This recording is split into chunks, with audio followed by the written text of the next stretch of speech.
Hidden away from the rest of the world at the Earth's southernmost tip, Antarctica is arguably the most intriguing and mysterious place on our planet. Its extreme conditions and inaccessible terrain have made it a challenging subject for study, preserving its secrets under a thick blanket of ice that has not melted for millions of years. This isolation has spurred countless theories about what lies beneath the surface, from ancient artifacts of lost civilizations to evidence of alien visitation and hidden military installations. But now, the mysterious veil covering the white continent has been lifted. A former U.S. naval officer has stunned the whole world by revealing to have seen the entrance to a secret alien base and UFOs while on duty in the Antarctic. But could this claim be true? And is there something the U.S. government is aware of?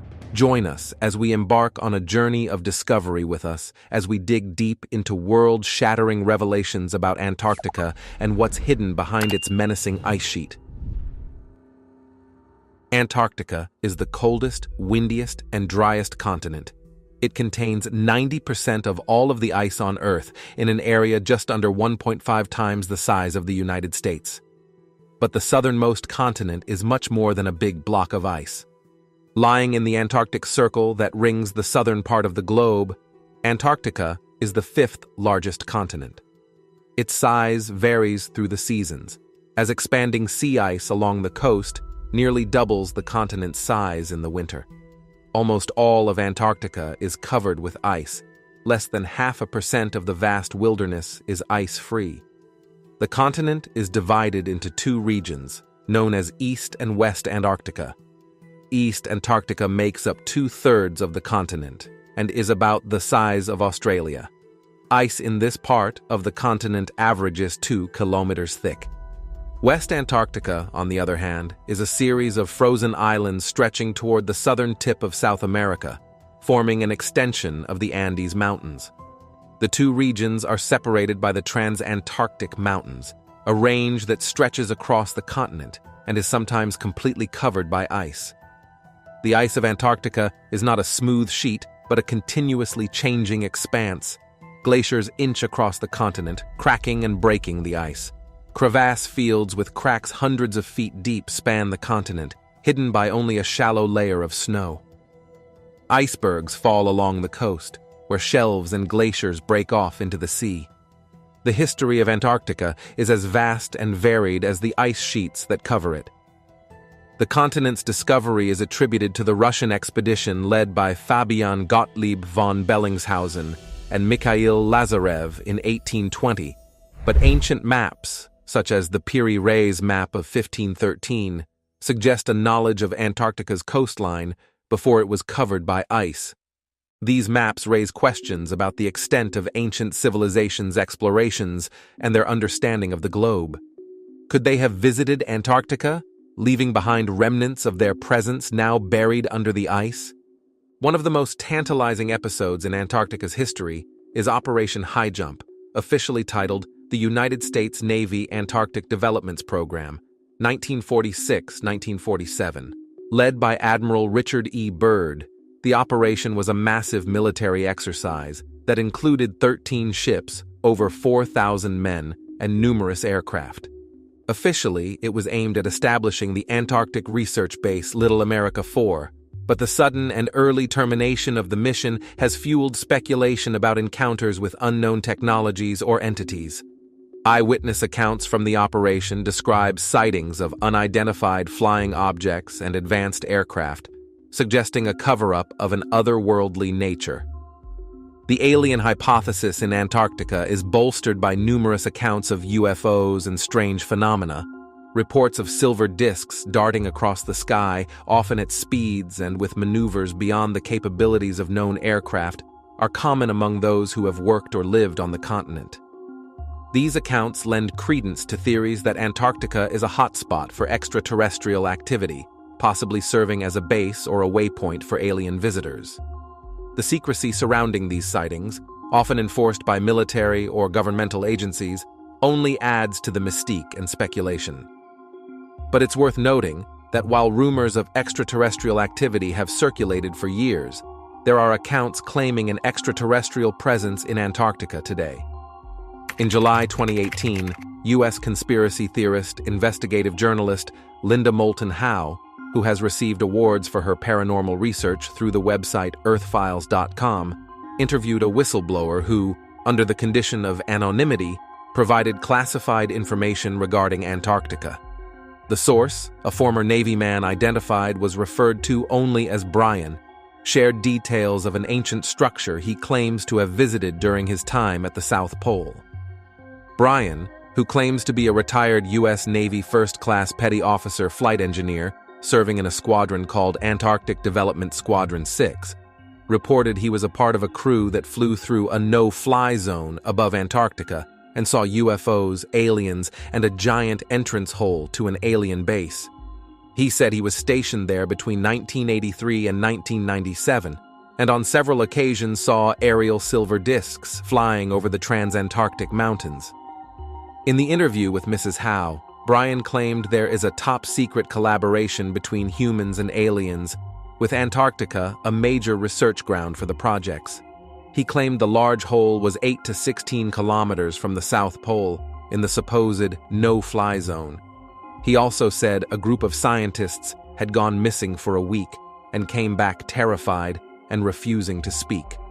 Then, at a camp near Marie Byrd Land, some dozen scientists disappeared for 2 weeks, and when they reappeared, Brian's flight crew received the assignment to pick them up. He said they would not talk and their faces looked scared. In an email to Mrs. Howe, he wrote, "Another unique issue with South Pole Station is that our aircraft was not allowed to fly over a certain area designated 8 kilometers from the station. The reason stated because of an air sampling camp in that area. This did not make any sense to any of us on the crew because on 2 different occasions we had to fly over this area.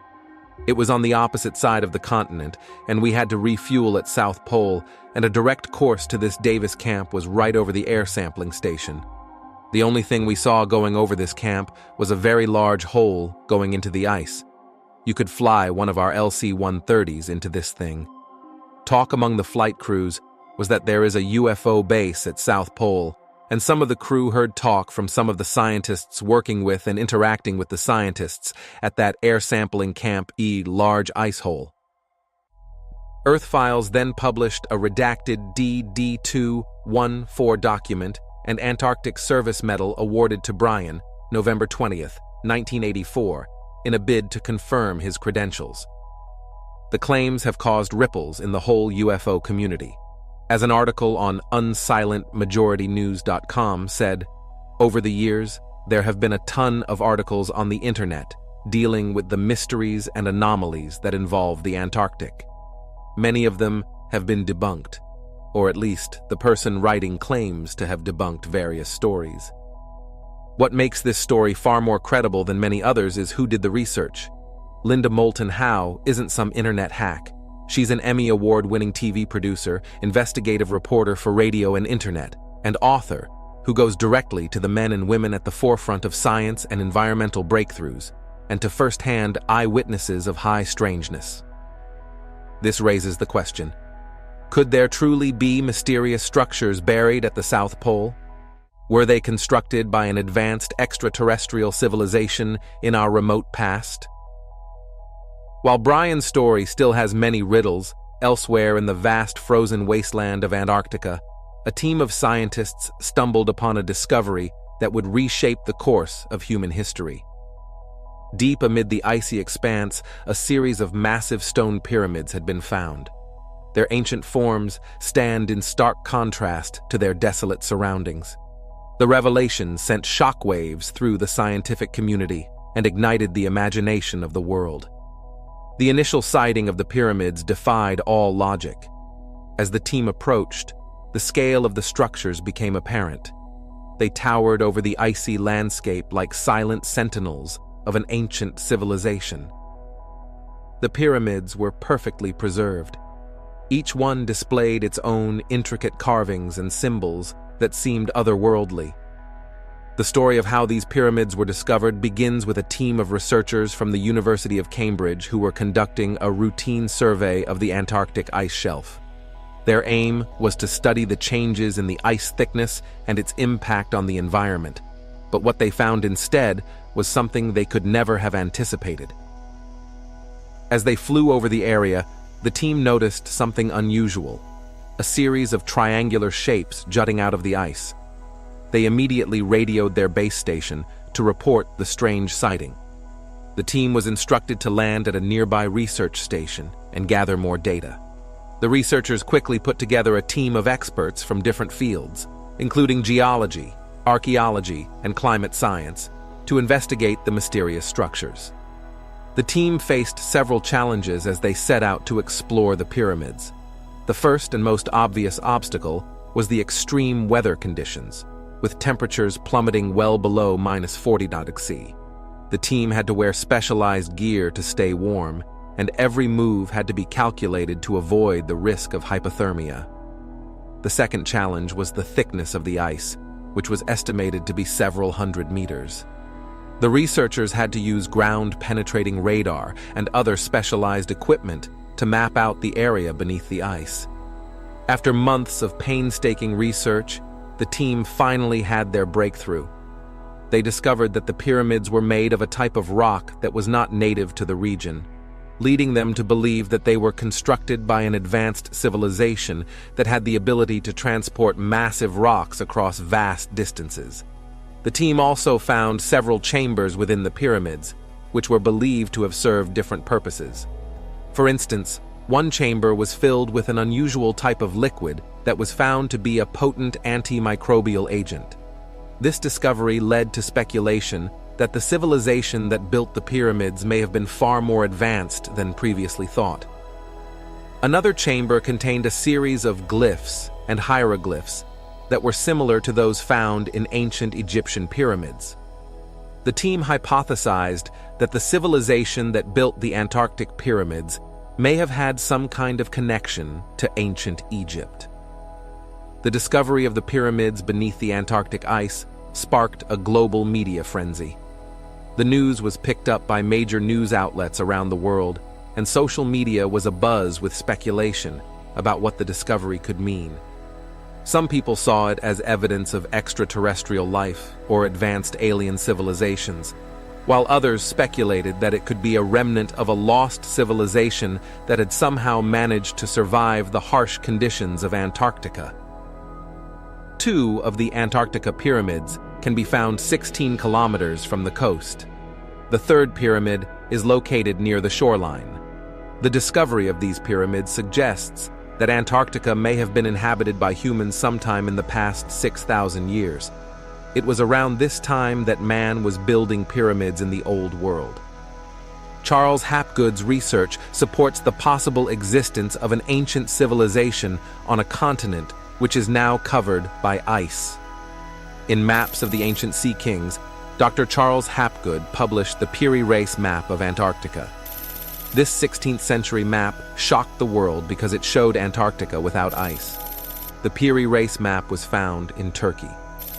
A Turkish naval officer sent the map to the U.S. Navy Hydrographic Bureau in 1953. M.I. Walters, the chief engineer of the Bureau, sent the map to Arlington H. Mallory to be evaluated. Mallory determined that the Piri Reis map was completely accurate and may have been copied from a map made 6,000 years ago. The Piri Reis map of Antarctica is very accurate.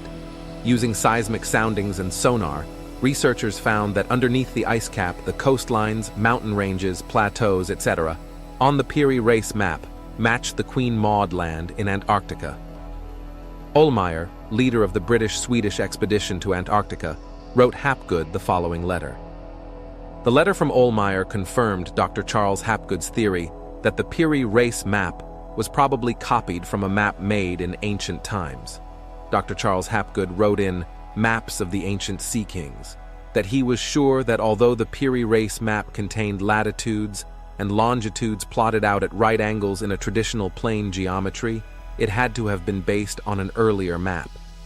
Hapgood was also sure that the map was ancient in origin because the Piri Reis map's creator used spheroid trigonometry, which was thought to have been invented in the 18th century, even though the Piri Reis map has been dated to 1513. No matter what the origin of the snow pyramids may actually be, the discovery of these mysterious features will increase speculation on the possible human habitation of Antarctica in recent history. In other words, the discovery of the pyramids beneath the Antarctic ice was a landmark moment in the history of science and archaeology. It challenged our understanding of ancient civilizations and their ability to thrive in extreme conditions. On the other hand, the pyramids were undeniably of an intelligence that was alien in origin. This, obviously, could upend everything we think we know about the conventional narrative of human history. Theories about extraterrestrial influence on Earth's ancient civilizations had long been the stuff of speculation. However, now, concrete evidence stood before the world. News of the Antarctic pyramids spread like wildfire across the globe, captivating the imagination of people from all walks of life. Governments, scientists, and conspiracy theorists alike grappled with the implications. The realization that ancient extraterrestrial beings had visited Earth and left behind a technological legacy raised profound questions about humanity's place in the cosmos. As the world grappled with the revelation, nations scrambled to establish a presence in Antarctica. Scientific teams and military units flocked to the frozen continent. All were eager to study the pyramids and unlock the mysteries they held. But as a significant note, today, we are seeing that even this remote and inhospitable continent is far from immune to the effects of human-induced climate change. In fact, it is one of the fastest warming parts of the world, with serious consequences for us all. Antarctica is losing a staggering 150 billion tons of glacier ice a year, and this rate of ice loss is accelerating. The main cause is ocean warming, which not only melts the ice sheet directly, but also thins the floating ice shelves that hold the ice sheet on land. As the ice shelves lose strength, they allow more ice to flow into the sea, raising the sea level. The sea ice that surrounds the continent has been shrinking since 2016. This winter's maximum sea ice extent was 1.75 million kilometers squared below the 1981-2010 average, which means that an area the size of Libya was effectively missing. The air above Antarctica is also heating up, causing surface melting that can trigger the collapse of ice shelves. In March 2022, East Antarctica was hit by the most extreme heat wave ever recorded on Earth, with temperatures soaring 38 above normal. If this heat wave had occurred in the summer, temperatures above melting point would have been reached in the coldest place on the planet for the first time. The shape of the land under the ice affects its vulnerability. The West Antarctic ice sheet, which could raise global sea level by over 3 meters, depends on the Thwaites Glacier's stability. Thwaites Glacier, often dubbed the Doomsday Glacier, already accounts for 4% of the planet's sea level rise and loses 50 billion tons of ice annually. The Thwaites ice shelf begins where the massive Thwaites Glacier meets the West Antarctic coast. The shelf is a floating slab of ice, several hundred meters thick, extending roughly 50 kilometers into the Southern Ocean, covering between 800 and 1,000 square kilometers. For the past 2 decades, as the planet has warmed, scientists using satellites and aerial surveys have been watching the Thwaites ice shelf deteriorate. The decline has caused widespread alarm because experts have long viewed the Thwaites Glacier as the most vulnerable part of the larger West Antarctic ice sheet. The ice shelf acts as a dam, slowing its parent glacier's flow into the ocean. If the shelf were to fall apart, the glacier's slide into the sea would greatly accelerate. The Thwaites Glacier itself holds enough ice to raise the global sea level by 65 centimeters, about 2 feet. The loss of the Thwaites Glacier would in turn destabilize much of the rest of the West Antarctic ice sheet, with enough ice to raise sea levels by 3.2 meters, more than 10 feet. Even the most optimistic greenhouse gas emissions scenarios indicate that by 2050, humanity will probably be locked in to at least 2 meters of sea level rise in the coming centuries. That will put the homes of at least 10 million people in the U.S. below the high tide line.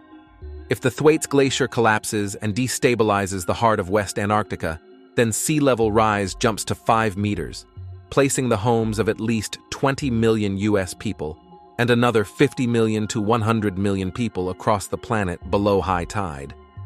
Although Sacramento, California is not the first city that comes to mind when imagining sea level rise, it would lose 50% of its homes as ocean water pushed 80 kilometers inland through low-lying river deltas. The fate of thousands of coastal towns worldwide hangs on events unfolding in Antarctica right now. Since 1992, the glacier has hemorrhaged 1 trillion tons of ice. It is currently losing an additional 75 billion tons of ice every year, and the rate is increasing.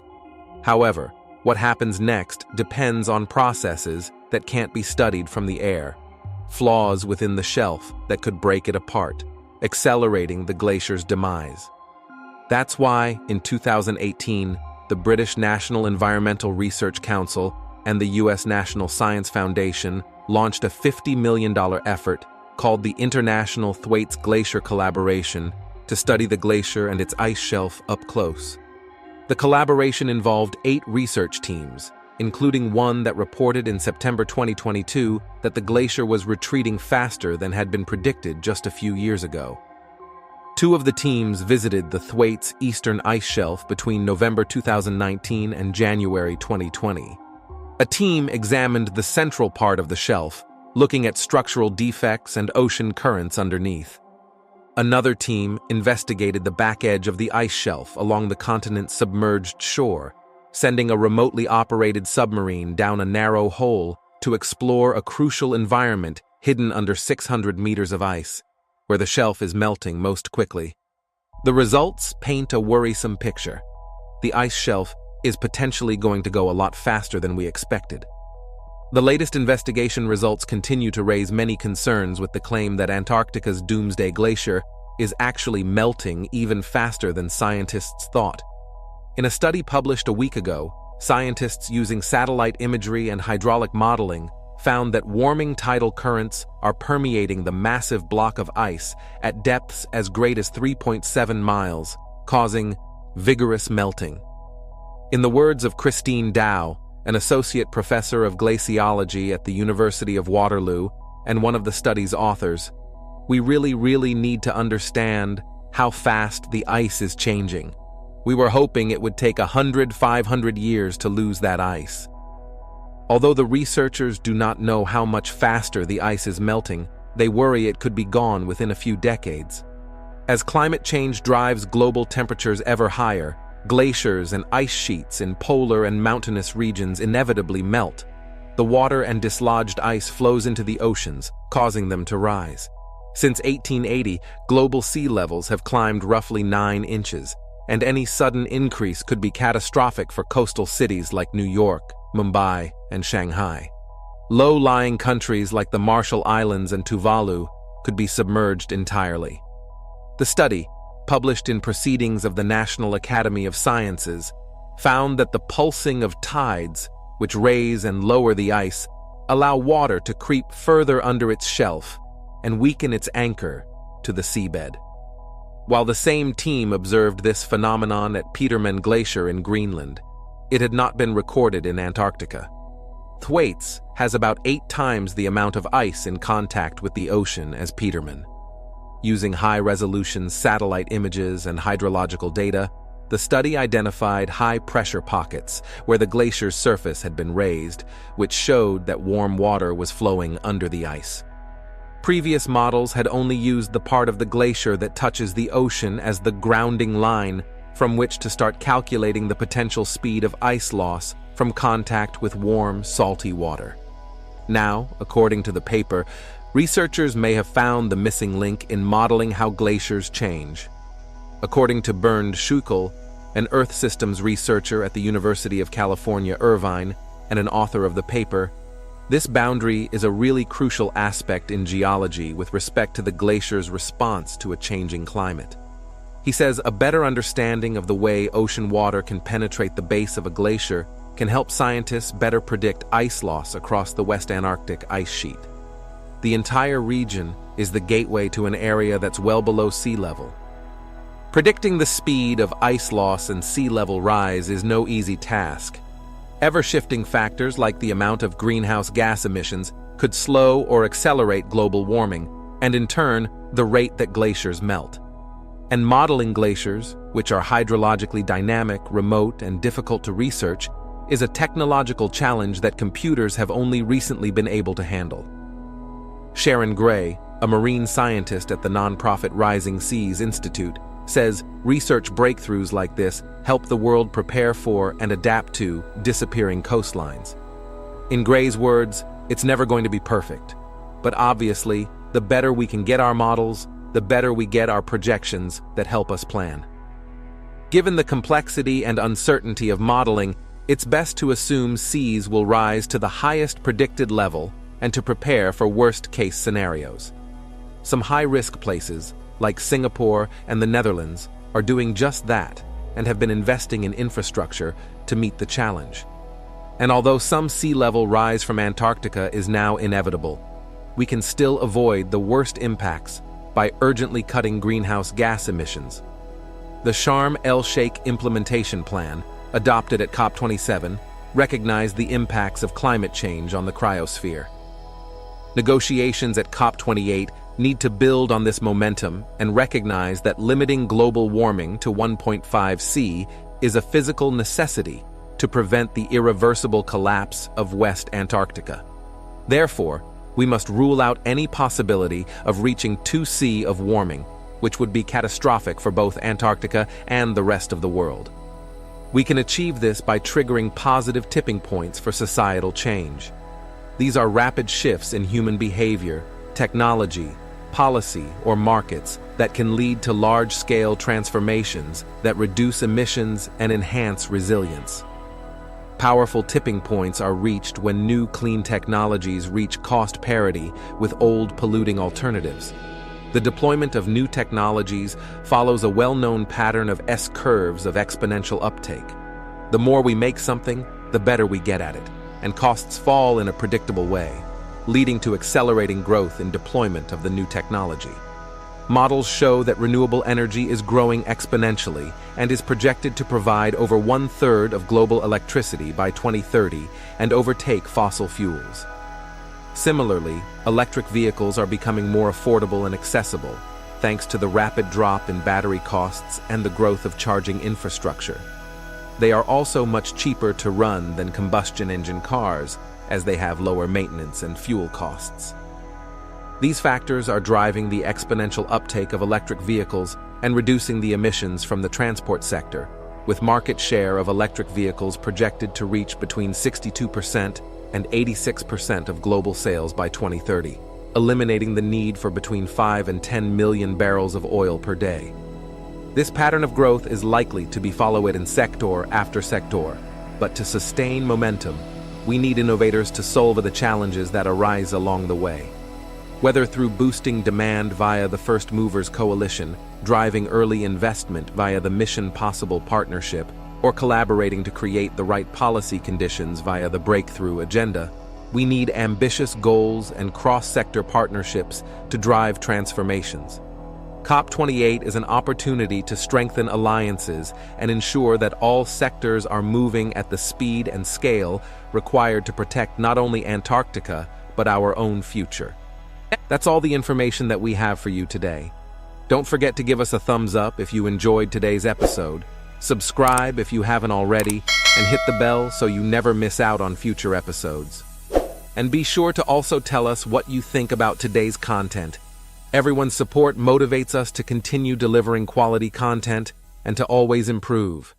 Alaska, the vast and enigmatic frontier of the United States, is a land shrouded in mystery, intrigue, and untamed wilderness. From its rugged mountains to its icy glaciers, Alaska holds secrets that have captivated explorers, scientists, and adventurers for centuries. The state's vast expanses of uninhabited wilderness and dark, star-filled skies provide the perfect backdrop for sightings of strange lights and unidentified flying objects. While many of these sightings can be attributed to natural phenomena or human activity, others defy explanation leading some to believe that Alaska may be a hot spot for extraterrestrial visitation. In a shocking revelation, a former U.S. official claimed deep underground the Alaskan wilderness may lie a ginormous black pyramid, which is concealed by a top-secret government facility. United States Army military specialist. After I got out of the military, moved up here. I've lived here since that time, over 35 years. Alaskan Black Pyramid. But does it hold true? Why is the government trying to keep it wraps? Join us as we delve into the anomalous structure in Alaska and the secrets it hides. Covered in impenetrable forests and lined with craggy coastlines, Alaska has achieved almost a mythic status as the last frontier, a land of hardy explorers and off-the-grid adventurers, raw wilderness and crevasse-cut glaciers. From its rugged mountains to its icy glaciers, Alaska holds secrets that have captivated explorers, scientists, and adventurers for centuries.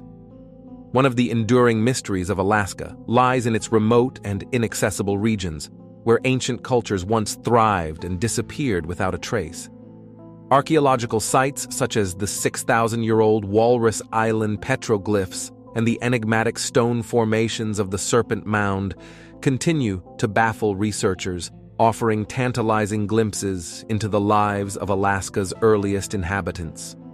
The wilderness of Alaska also harbors tales of strange creatures and unexplained phenomena. The legend of the Alaska Triangle, a region roughly bounded by the cities of Anchorage, Juneau, and Barrow, parallels the Bermuda Triangle with its tales of vanished ships, aircraft, and people. Some attribute these disappearances to natural causes such as harsh weather and treacherous terrain, while others speculate about more otherworldly explanations.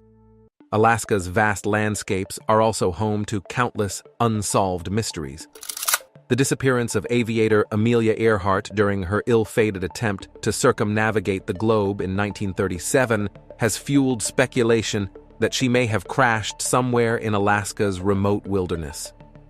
Despite extensive search efforts, her fate remains unknown, leaving behind a haunting mystery that continues to capture the public's imagination.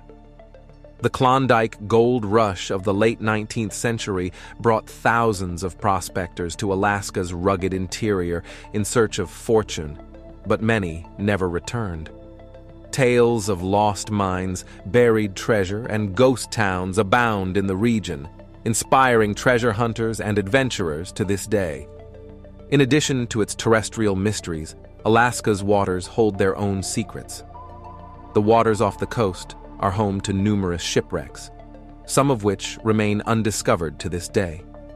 These wrecks serve as time capsules, preserving the stories of their crews and passengers for future generations to uncover. But perhaps the greatest mystery of Alaska lies in its wilderness itself, where towering mountains, vast forests, and icy glaciers conceal secrets known only to nature. From the eerie glow of the northern lights to the haunting calls of wild wolves echoing through the night, Alaska's untamed beauty continues to inspire wonder and curiosity, reminding us that some mysteries are meant to remain unsolved. Among the myriad tales of strange happenings in the last frontier, one story stands out as particularly intriguing: the mysterious Dark Pyramid. Nestled amidst the rugged and icy wilderness of Alaska, the pyramid has made it a mysterious marvel that many people believe is linked to extraterrestrial beings.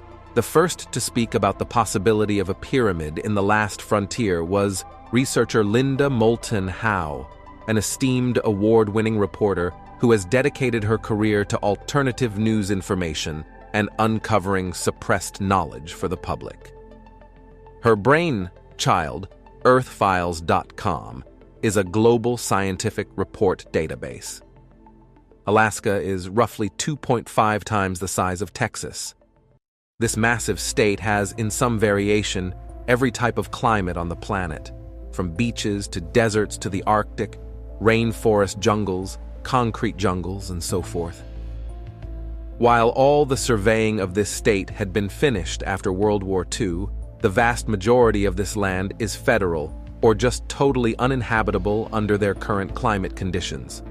The government presence overall in the state is pretty overwhelming, with an Air Force joint base nearly the size of Anchorage right outside of the city itself.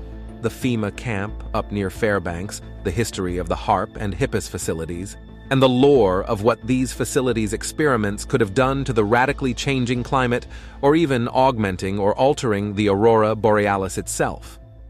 So, not only could Alaska easily house secret facilities in otherwise uninhabitable government federal land, but in terms of theory, it would almost seem silly for the government to not utilize these tactical advantages. The first clear question is surely, why can't people see this from the sky? This is where things start to get even more outlandish because the pyramid is supposedly located underground. Furthermore, it's supposed to be 4 times the size of Giza. Although a radical theory to some scientists, the ability for an earthquake to subsequently collapse the pyramid in a sort of catacomb underneath the Earth's surface would be theoretically possibility if one took into account Charles Hapgood's Earth crust displacement theory. Yet even this is a wild and unlikely truth. Rather, what the lore seems to behold, quite literally, is that this pyramid is thousands of years old and simply was not built by humans. Some reports even say that there are 2 smaller pyramids behind the Dark Pyramid, similarly to Egypt, but this does not appear to be a recurring theme in the reporting.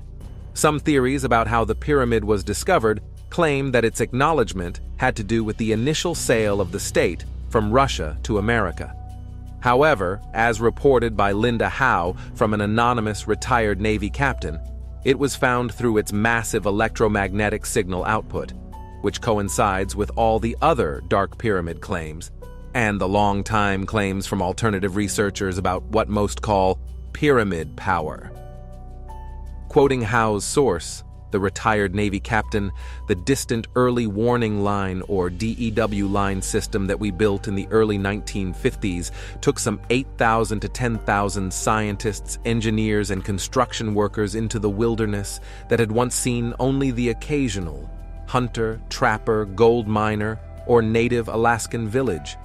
But in the planning of the White Alice and Dew line systems, there was one additional interest in the location and construction of the sites picked for a wax facility or DW line antenna, and that interest was electromagnetic interference, or EMI for short. Anyone who has tried to listen to his or her AM car radio when you drive by a high-voltage power line knows what electromagnetic interference is, although maybe by a different name we call radio static. EMI from the high-voltage power lines interferes with radio reception and makes it almost impossible to hear or understand what is being received. This is no different with a complex, long-ranged, and at the time sophisticated, over-the-horizon communication system, like White Alice that we were putting together up in the Alaska area. In fact, due to the nature of how the White Alice system operates, using backscattered signals caused by atmospheric turbulence, it is even more sensitive to EMI because the atmosphere has propagation issues. There are sunspot effects from the sun, there are solar flares that produce the northern lights, that selecting the proper location for the antennas would be critical. Is it so surprising to think that in planning for the installation of the White Alice system in the mid to late 1950s, and taking and recording EMI levels at proposed White Alice sites, that someone might have detected an unknown source of extremely high EMI activity, and yet there would be nothing seen that is causing the problem? Assume that you are part of a scientific team tasked with finding the unknown source of the extremely large EMI signature using a variety of highly technical measurement surveys to try to locate that signal and finally determine that nothing was there. It is easy, therefore, to think that once the location of the EMI's source was located, and with the Cold War tension that existed between the US and the Soviet Union, and that a remote location, the Alaskan wilderness, was identified as the location of a large unknown source of EMI that, due to its remote nature in Alaska, it would have seemed possible for a team of maybe Soviet military engineers to be in that country undetected and maybe buried underground with some type of EMI generator that could disrupt the White Alice and radar DEW line communications. Instead, when they went there and they started going underground, they discovered a large stone pyramid, perhaps 4 times the cubic volume of Cheops in Egypt. However accurate, this seems to be the tallest standing theory. The DEW line was a system of radar stations in the Aleutian Islands of Alaska, the Arctic of Canada, Greenland, etc., and was set up in order to detect Cold War bombing.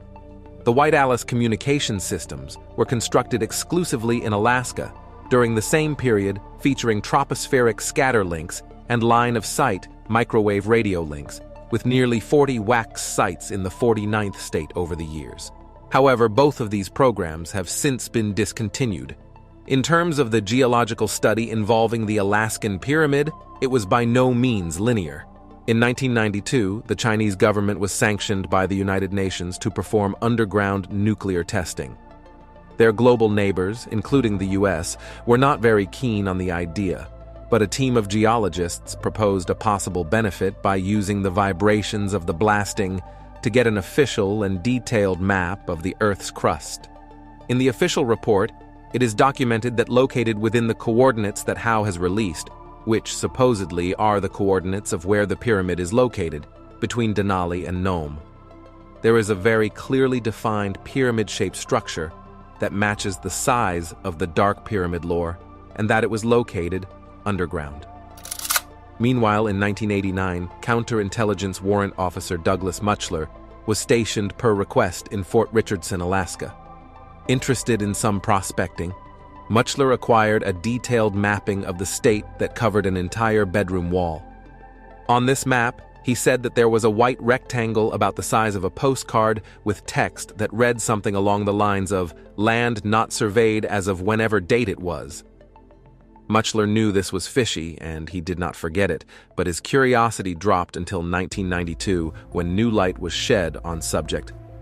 One night on Fort Richardson military base, while watching the Channel 13 Evening News, outside of Antarctica, with 40 or so other standard military personnel, Doug Mutchler watched a breaking news story about the discovery of an underground pyramid in Alaska. The repost was accompanied by simplistic computer-generated animation, all due to the geological findings done into the Earth's crust previously mentioned. The next day, he called his father, who Mutchler said was an avid news watcher, only to find that his father had heard nothing of the sort. Upon looking into it further, even going to the Channel 13 news station, and asking for a copy, or at least some information on the story, no one had any idea what he was talking about. Mutchler was even told by the general manager of the station that no such story was ever run or had ever existed. When leaving the station, he was approached by one of the employed film editors who claimed that he could not help Mutchler in his pursuit, but he could verify that the story absolutely did air on the station the previous night. Mutchler didn't forget this, and years later, even had the gall to dig through government files in hopes to shed light on the situation, only to be confronted by 2 unidentified officials who took the files and reminded him that he did not have the clearance. 20 years later, Doug Mutchler went to Linda Moulton Howe and earthfiles.com with his claim. Another brief anonymous source of Howe's has since come out on record as well, claiming that their father was an electrical engineer, part of the Cold War comm systems that were set up in Alaska in the 50s. Another second-hand eyewitness account was also passed down from father to son, this son's name being Bruce L. Pearson. Speaking on the matter, Pearson said that his father was told that the Alaska site was every bit as hush-hush as the Manhattan Project. The pilot also told him that it was not a nuclear device. It was not made by man. Nobody is supposed to know this place even exists. Pearson's father moved to a village in Alaska to teach upon retiring as a decorated member of the U.S. military in the mid-1970s. One day in the village, Pearson's father ran into 2 men around his age who were also military. The 3 men hit it off quite well, and by the time the other 2 had to depart, it seems that they weren't quite ready to say goodbye. In a gesture of classic Alaskan friendliness, the two pilots offered to bring Pearson's father along with them on their chopper flight a few hours away. They suggested that the time would pass quicker if Pearson's father was there with them to keep the great and reminiscent military conversation going. Pearson's father accepted and departed with them on the helicopter, and it was only until after the departure that he was made more aware of what exactly he was embarking on. Not long after being warned of the possibility of all of the electronic systems in the helicopter suddenly going haywire, they did indeed do so, including radars blinking and alarms sounding, and this was supposedly due to the electromagnetic properties of the pyramid. However, thankfully, this did not interfere with their flight capabilities of the vehicle. Eventually, the men made it to a very peculiarly placed landing pad in the middle of the wilderness, where Pearson's father noted multiple mining shafts that he says he could easily identify because of their presence throughout his childhood community. Upon landing, men in suits with no advertised affiliation came, grabbed the unidentifiable cargo without word, and a jeep came up behind them and filled them up, all without even turning off the chopper itself. Adding to the mystique of the Alaska Black Pyramid are the various legends and myths that surround it. Local indigenous tribes have passed down tales of the pyramid for generations, often imbuing it with supernatural significance. Some believe that the structure holds mystical powers or serves as a portal to other dimensions. Others warn of ancient curses that befall those who dare to disturb its slumber. Despite numerous expeditions and investigations, the secrets of the Alaska Black Pyramid remain elusive. Archaeologists have attempted to study the site, but harsh weather conditions and logistical challenges have hampered their efforts. Conspiracy theorists and amateur sleuths scour satellite imagery and analyze obscure texts in search of clues that might unlock the pyramid's mysteries. The allure of the Alaska Black Pyramid extends beyond its enigmatic origins. As the Alaska Black Pyramid continues to defy explanation, it serves as a poignant reminder of the vastness of our planet and the enduring mysteries that lie within its depths. Whether the product of ancient civilizations, extraterrestrial intervention, or natural forces beyond our comprehension, the enigma of the Alaska Black Pyramid continues to captivate the imagination and inspire wonder in all who behold it.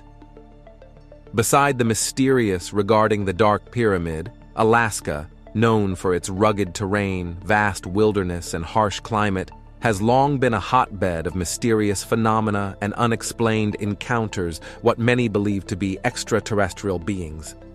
In the frigid winter of 2002, a group of hunters set out into the remote wilderness of Alaska's interior, seeking game in the pristine, snow-covered landscape. As night descended and temperatures plummeted, the group made camp in a secluded clearing surrounded by towering evergreen trees. It was during the darkest hours of the night that the hunters' peaceful solitude was shattered by a sudden blinding light that illuminated the entire forest with an otherworldly brilliance. Startled and disoriented, the hunters emerged from their tents to investigate the source of the inexplicable phenomenon. What they encountered defied all rational explanation. Hovering above the tree line was a massive metallic craft unlike anything they had ever seen.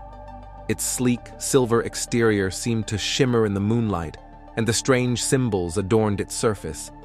The craft emitted a low, humming sound that reverberated through the forest, sending chills down the spines of the onlookers. As the hunters watched in awe and disbelief, a hatch on the underside of the craft opened, revealing a blinding portal of light. Out from the depths of the mysterious vessel emerged figures unlike any terrestrial beings, lithe and humanoid in form, with elongated limbs and large almond-shaped eyes that seemed to pierce through the darkness. Frozen in fear and wonder, the hunters could only watch as the otherworldly visitors approached with an air of serene curiosity. There was no communication in the traditional sense, but the hunters sensed a profound connection with these enigmatic beings, a silent exchange of thoughts and emotions that transcended language barriers. For what felt like an eternity, the hunters and the extraterrestrial visitors stood in silent communion, each party attempting to comprehend the incomprehensible nature of their encounter. And then, as suddenly as they had appeared, the beings retreated back into their craft, which ascended into the night sky with a deafening roar, leaving the hunters alone in the darkness once more. In the days and weeks that followed, the hunters grappled with the profound implications of their experience. Some dismissed it as a trick of the mind, a hallucination brought on by the harsh conditions of the Alaskan wilderness. Others believed it to be a divine revelation, a glimpse into the mysteries of the cosmos.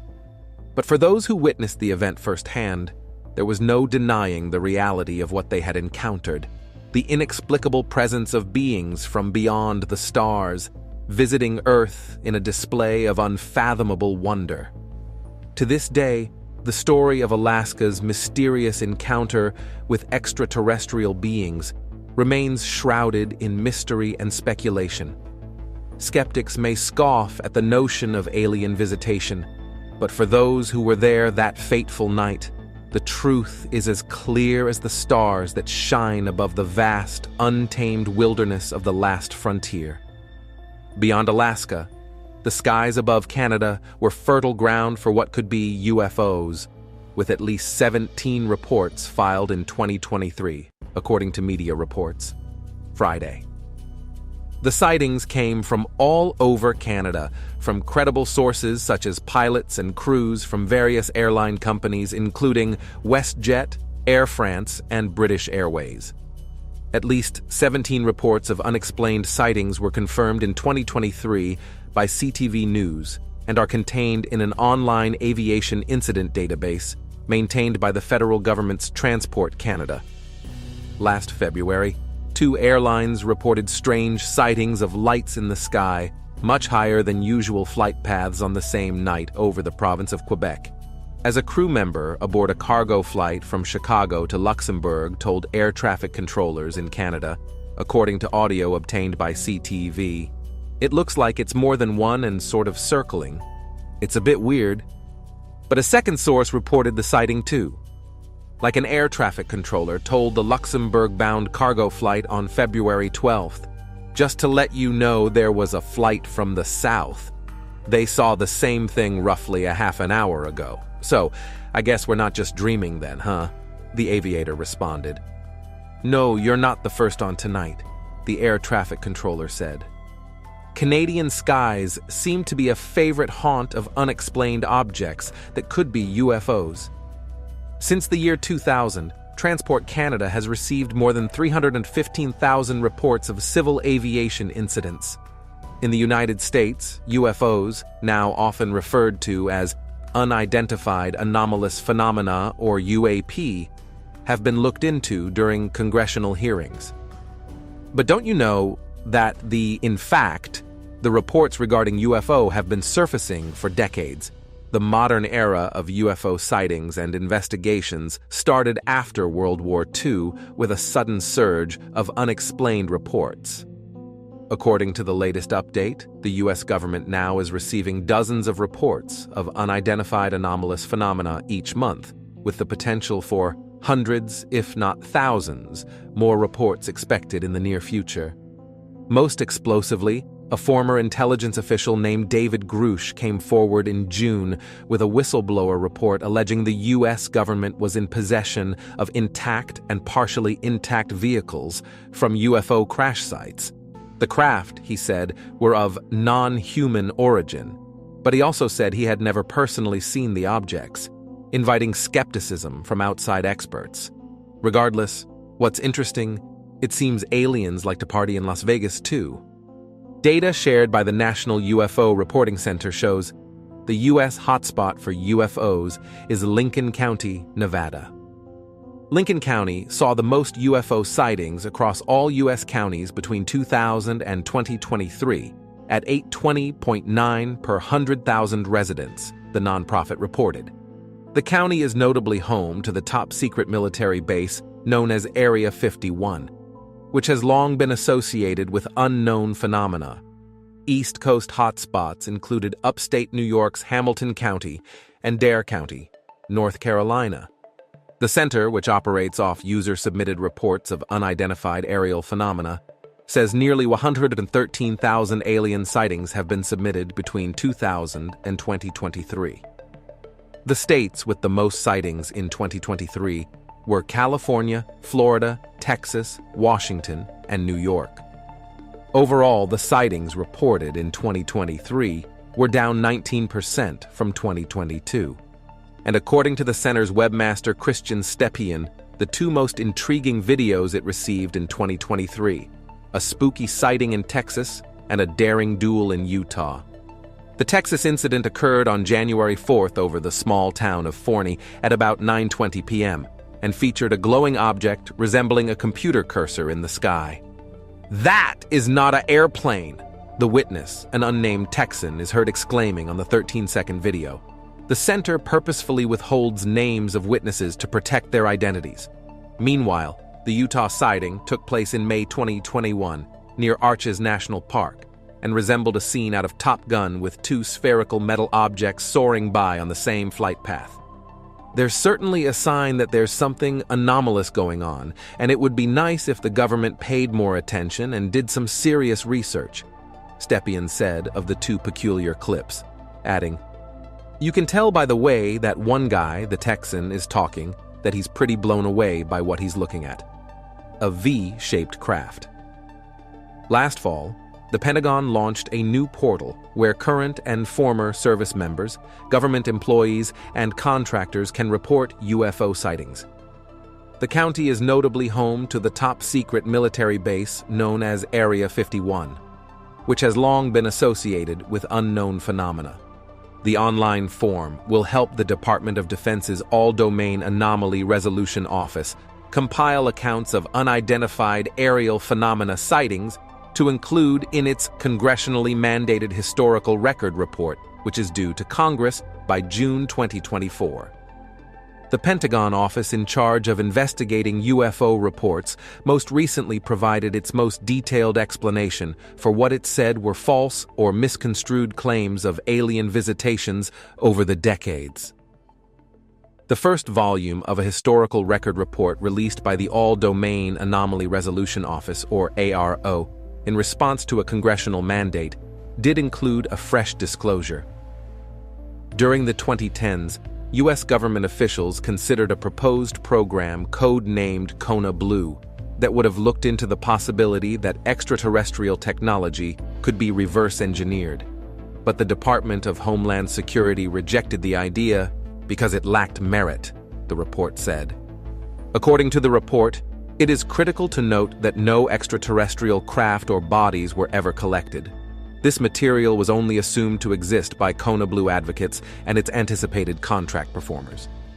The same assumptions were made by outside investigators who delved into UAP reports as part of an earlier Pentagon-funded program. One of the investigators involved in that program, which was known as the Advanced Aerospace Weapons System Application Program, or the Advanced Aerospace Threat Identification Program, made clear that he'd continue trying to keep the alien angle in the public eye. Luis Elizondo, who helped spark renewed interest in UFO reports in 2017, said in a posting to X, "Today the Pentagon and its current UAP investigative program, ARO, issued a public report that is intentionally dishonest, inaccurate, and dangerously misleading. Myself and others who are aware of the truth are going to keep working to help Congress in their efforts to achieve disclosure." But Mick West, a retired software engineer who specializes in analyzing UAP reports, said the newly released report shows how a belief in alien phenomena can be self-reinforcing. West wrote on X that a belief in the supernatural is what led to the current UFO flap that ARO is trying to pour cold water on. After all, no matter the results of the latest UFO investigations, the debate is sure to rage for years to come. After all, a lot of people feel strongly that the truth is out there. If you too just want to believe, you can see for yourself where extraterrestrials may have touched down on Earth at these destinations around the world. That's all the information that we have for you today. Don't forget to give us a thumbs up if you enjoyed today's episode, subscribe if you haven't already, and hit the bell so you never miss out on future episodes. And be sure to also tell us what you think about today's content. Everyone's support motivates us to continue delivering quality content and to always improve. As always, thanks for watching, and we will see you next time.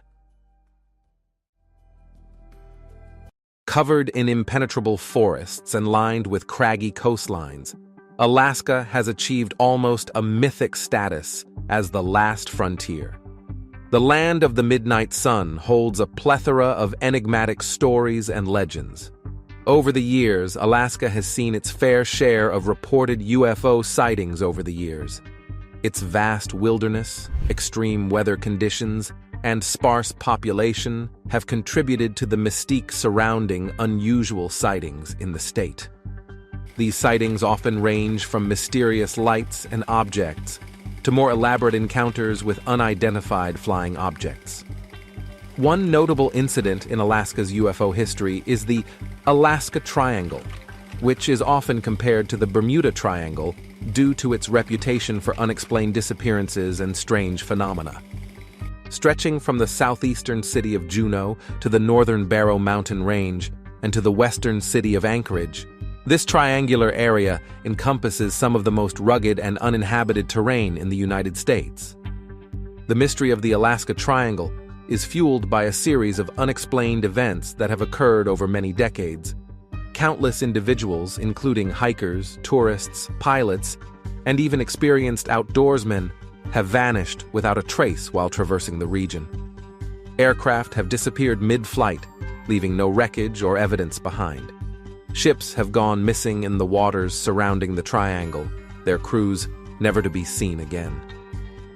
These inexplicable disappearances have left investigators baffled and spawned numerous theories ranging from natural phenomena to extraterrestrial activity. One of the most mysterious cases that baffles investigators to this day is the disappearance of a military transport plane called the Douglas C-54, known as the Missing Douglas, which vanished in 1950. On January 26, 1950, the Missing Douglas took off from the Elmendorf Air Base in the middle of the Alaska Triangle with 44 passengers on board.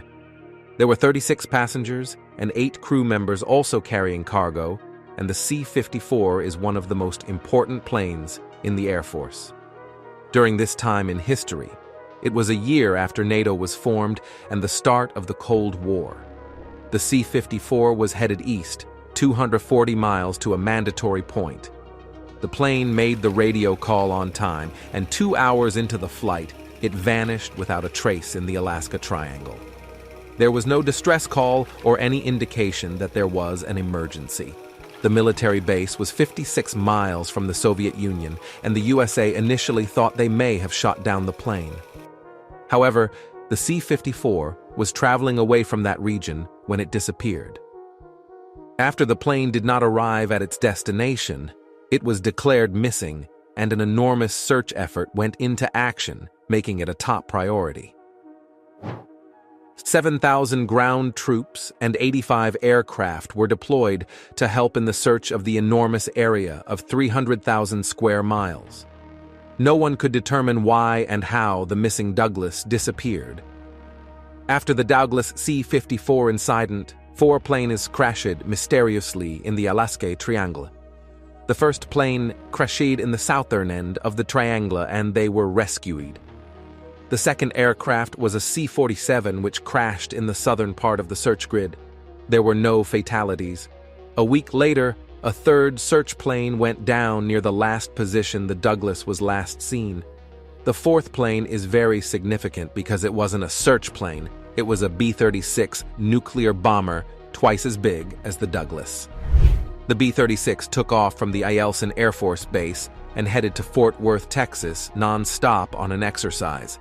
The plane went over the Pacific before turning back into the triangle towards Juneau. The craft lost all power, the atomic bomb was cast into the ocean, and the plane crashed in Mount Cologit in British Columbia. The nuclear weapon and several thousand pounds of conventional explosives all vanished. The bomb was never found, becoming the first loss of a nuclear bomb in history. 4 airplanes were lost in a 30-day period in the Alaska Triangle. Hostile Soviet Union activity was ruled out. Was it magnetic interference, electromagnetic forces, and gravitational anomaly? Was the C-54 overpowered by superior technology, causing the plane to vanish? In October 1972, a plane carrying the leader of the House of Representatives, Boggs, mysteriously vanished on the southern edge of the triangle. This government disappearance triggered the largest search and rescue operation up to that point in U.S. history. Still, 40 military aircraft and more than 39 search days yielded no sign of wreckage or survivors. No scrap metal, no frozen boots, nothing. Up to now, an astonishing number of people, estimated at 20,000 since the 1970s, have vanished in this vast swath of land. Considering how sparsely populated the area is, that's a shockingly high rate. For the whole of Alaska, it works out to be an average of 2,250 people disappearing every year, twice the national average, many of which appear to occur in this triangle of ultra-rugged land. So, what exactly happened? We just don't know. It remains one of the most mystifying mysteries on the planet. Was it a portal? A wormhole? Is paranormal activity happening in the Alaska Triangle? Was the C-54 abducted by a UFO? The case of the missing Douglas aircraft remains open and unsolved after 70 years. In short, no crash evidence has ever been found. The mysterious circumstances surrounding people and planes missing fueled conspiracy theories. You'd think aliens might have had some part in these strange incidents. Some people believe so. The last frontier state is not immune from UFO cases. November 17th of this year will mark the 38th anniversary of one of the best documented UFO cases ever, and it happened in the skies above Alaska.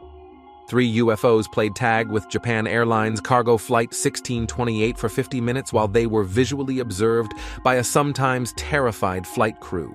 During the last 30 minutes, the UFOs were tracked on military and civilian radar, and the entire encounter was verified by a high-level administrator of the Federal Aviation Administration, or FAA for short. In the own words of John Callahan, who was the division chief of the Accidents, Evaluations, and Investigations Division of the FAA in Washington from 1981 to 1988. I was involved with an investigation of an extraordinary event, but was asked not to talk about it. Since retiring, I decided that the public had a right to this information and that they could handle it. On November 7, 1986, a Japanese 747 cargo jet with a pilot, co-pilot, and flight engineer were flying from Iceland to Anchorage just after 5 p.m. when they all saw a gigantic round object, much larger than their cargo jet, with colored lights flashing around it. Captain Kenju Terauchi, a pilot for 29 years, also saw 2 smaller objects, but described the largest spaceship, as he called it, to be at least the size of an aircraft carrier because he had it on his radar, which provided range marks. The object proceeded to fly level with the 747 until it suddenly approached very close. Following the directives of the FAA, Terauchi dropped his jet 4,000 feet and even made a 360-degree turn to avoid the objects, but they continued to follow, even appearing in front of his cockpit. Over the next half hour, the UFO could appear 8 miles in front of him, and in one radar sweep 10 seconds later, it could be 7 miles behind him. Captain Terauchi said the technology was unthinkable, because the UFOs appeared to have control over both inertia and gravity. The largest object was captured on 3 separate radars, between the FAA, Air Force, and in the radar screen, in the cockpit of JAL Flight 1628. Captain Terauchi said all 3 objects followed his jet for 400 miles, and the FAA flight control reports confirm that the object followed JAL Flight 1628 for at least 32 minutes. At one point, the object was seen on radar to be as close as 5 miles to the jet. In the following days and months, The entire crew was interviewed by FAA officials extensively, each of them providing independent descriptions and drawings of the spaceships and their extraordinary behavior. FAA investigators found the crew, whose experience totals more than 46 years, to be normal, professional, rational, and had no drug or alcohol involvement. John Callahan, who was involved in the investigation of this incident, was called to FAA headquarters to provide a briefing to scientists of President Reagan and CIA officials. In Callahan's words, after reviewing the information, including radar trackings, a CIA official told him, "This event never happened. We were never here. We're confiscating all this data, and you are all sworn to secrecy." And like any sane person would, Callahan asked what the CIA officers thought it was, and he was told it was a UFO, and emphasized that if they came out and told the American public that they ran into a UFO out there, it would cause panic across the country. That's why they kept it under wraps. The CIA then confiscated all the original voice recordings and radar tapes connected to the UFO incident, but they did not know Callahan had copies of everything at his office. Callahan strongly believed Captain Terauchi saw 3 UFOs, and that was the only time a UFO was recorded on radar for such an extended period. Commercial airline pilots again reported UFO sightings in Alaska's skies in January 1987, little more than 2 months after Captain Terauchi claimed he and his crew saw 3 UFOs. On January 29, 1987, the crew of Alaska Airlines Flight 53 sighted a fast-moving object on their onboard weather radar. The plane was flying at 35,000 feet and was approximately 60 miles west of McGrath on a flight from Nome to Anchorage. The crew calculated the UFO was moving at a speed of 18,000 miles per hour as it sped away from them. In short, over the years, individuals have reported countless other UFOs in the skies over Alaska. Eyewitnesses recounted mysterious UFO sightings in the area, describing triangular objects that defied conventional aviation norms. Reports from experienced rescue workers investigating missing persons cases revealed encounters with phantom voices, confusion, and dizziness, attributed to an unknown feature of the Alaskan wilderness. On the other hand, note that as the most sparsely populated state, just 730,000 people live in Alaska, meaning just 1/20th of 1% of the state is inhabited. The rest is relatively untouched wilderness, complete with ragged mountain ranges, glaciers, bitterly cold weather, millions of lakes, countless crevasses, vast valleys, and lots of bears. UFO expert Debbie Ziegelmeyer suggested that the sparsely populated nature of Alaska makes it attractive to aliens. Paranormal investigator Johnny Enoch speculated on secret military involvement. What's a bold idea, but we can rule it out. Either way, note that not only the CIA and FAA, but also NASA are lying about UFO. There's good reason to suspect NASA of being a part of the anti-transparency movement concerning UFOs. NASA itself is part of the cover-up. First off, we have testimony from former NASA contractors like Donna Hare, who claimed NASA had been airbrushing out UFOs in photos they released to the public. These photos could have been enlightening to us all and helped us better understand the phenomenon. Carl Wolf, a military analyst, likewise claimed NASA and other organizations were covering up evidence of structures on the moon. NASA personnel were in the room as they were investigating the evidence for man-made or otherworldly structures on the moon. Now, could both these witnesses be lying? Possibly. But let's get to our next witness that will provide further evidence damning NASA. Gary McKinnon was an IT guy inspired by Donna Hare's testimony. He was concerned about the transparency efforts of the organization and what they had possibly been hiding. He was often concerned about the issues faced by poor pensioners who couldn't afford heating. If there were groundbreaking energy technologies locked away, then for him, this was a crime against humanity. Why hide technology that could solve the world's energy issues and solve our issues with climate change? He is often called a hacker, but this is not quite right. He logged into an unprotected network by chance and was able to access NASA servers. He faced jail time and extradition for these serious charges. But those keeping this a secret have also done a serious wrong. On the server, McKinnon found photos in a proprietary format of a cylindrical-shaped object with domes on it. It had no rivets nor any other evidence for normal manufacturing methods. He also found a list of non-terrestrial officers and the names of various spaceships under the designation USS United States Spaceship. This might be alien, or it might be further evidence for the existence of a secret space program called Solar Warden created by our government. While Gary did a wrong and accessed unauthorized computers, so did the secret keepers who are hiding this from humanity. There are many reports of military abductions that, if true, definitely are unconstitutional and violate the unreasonable search and seizure clause of the Fourth Amendment. NASA's hiding potential evidence for this, and any alien activity or secret space program, is harmful to humanity and to all of us. Thankfully, Gary was never extradited, but the harm was done, his career was ruined, and his life was in tatters. Thankfully, he seems to be doing better now. However, NASA and other organizations were never held to account for what happened.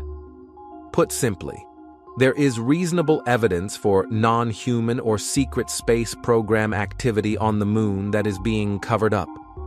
Weird transmissions and sounds have been heard on the moon, as well as strange lights on the moon that seem to disappear and have no explanation. If this is true, then there is seriously something strange on the moon. What natural lights just happened to turn off? While this could be natural, repetitive blinking lights in the same place could indicate a permanent structure. Historian Richard Dolan even investigated this possibility and found evidence that it is true. Could Gary McKinnon be right, and there is a secret space program with structures on the moon built either by humans or someone else? Well, to be honest, we're not saying every scientist at NASA is part of the cover-up. Some probably have no idea. But the NASA administrator and other executives there have at least some idea. The continuing lack of transparency about UFOs in the US is causing concern not only about the existence of aliens, but about the psychological fallout of uncovering a conspiracy. What if we've been lied to about UFOs? If you thought that we were about to finally get the truth about UFOs, think again.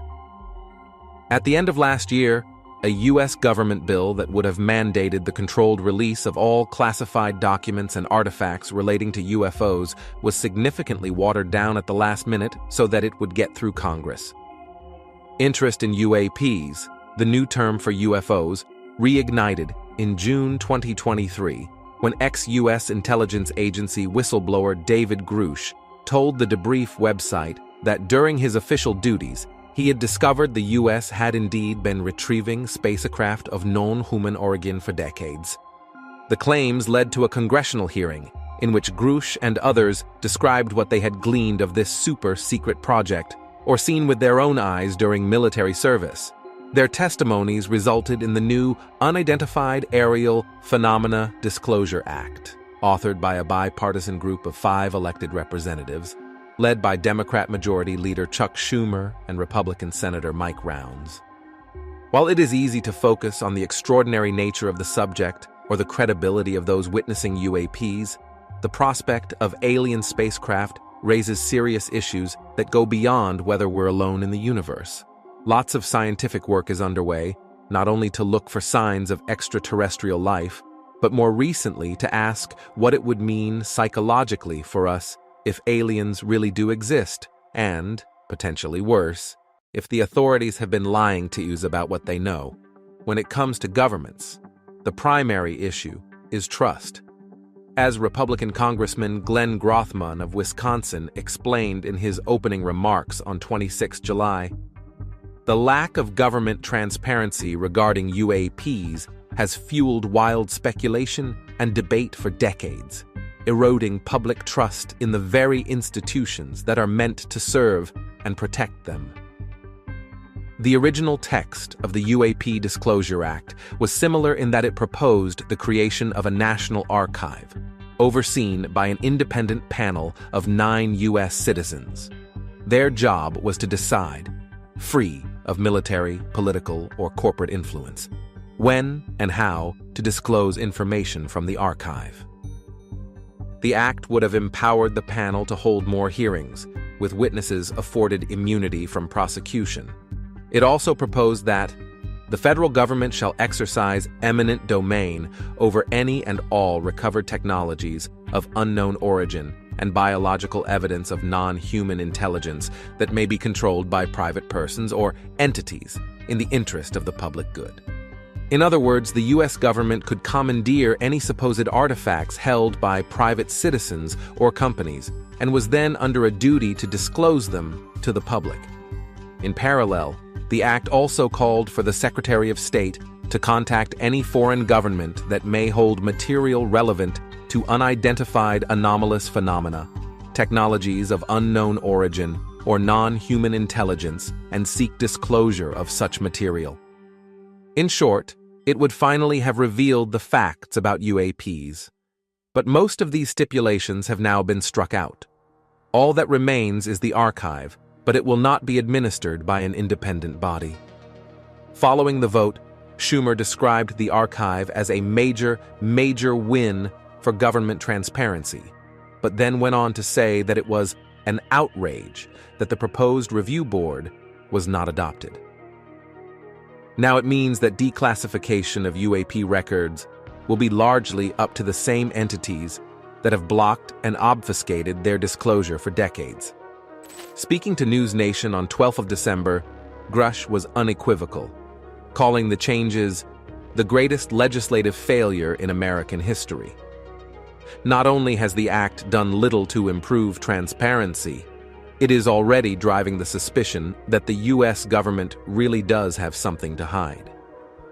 As clinical psychologist Daniel Stubbings of Cardiff Metropolitan University says, if it is the case that there is no substance to the UFO-UAP issue beyond misperceptions, paranoia, delusions, hallucinations, gullibility, and disinformation, then the government, military, and academic organizations need to openly and transparently look under every alleged rock in this topic. But they have chosen to do the exact opposite, which increases the suspicion that there is something to hide. After all, people have been seeing unexplainable things in the sky for millennia. While it is easy to dismiss them as hallucinations or flights of fancy, it is much harder to ignore photographs and videos from reputable sources. This is exactly what the Office of the Director of National Intelligence in the U.S. released in 2021. Its report, Preliminary Assessment, Unidentified Aerial Phenomena, detailed that the U.S. Department of Defense's Unidentified Aerial Phenomena Task Force was investigating 144 UAP reports made between 2004 and 2021, mostly by military personnel. It also released 3 declassified videos of some of these UAPs in action. It was such material that helped persuade Stubbings to take the subject seriously. He interviewed people who believed they had seen something they could not explain, interested in identifying any underlying mental health needs or common personality types among them. He found that all kinds of personality profiles see UAPs, and many are left with unmet psychological needs.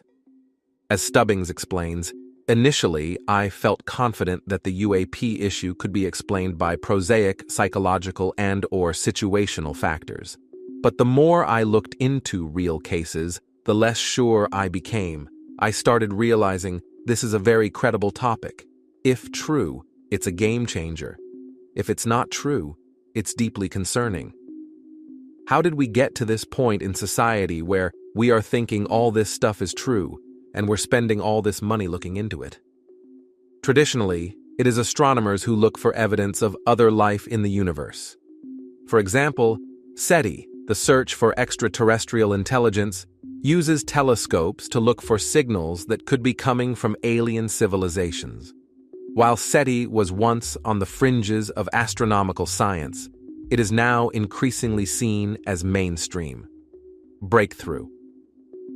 LISTEN is the largest ever scientific research program searching for evidence of civilizations beyond Earth.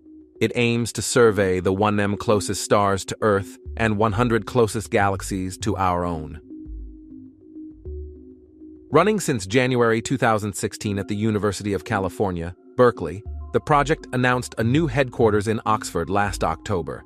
And according to Steve Croft, an astronomer at UC Berkeley and the SETI Institute, and also a senior researcher at the new HQ, for the project it's a big vote of confidence from one of the premier university's astrophysics groups and physics departments in the world.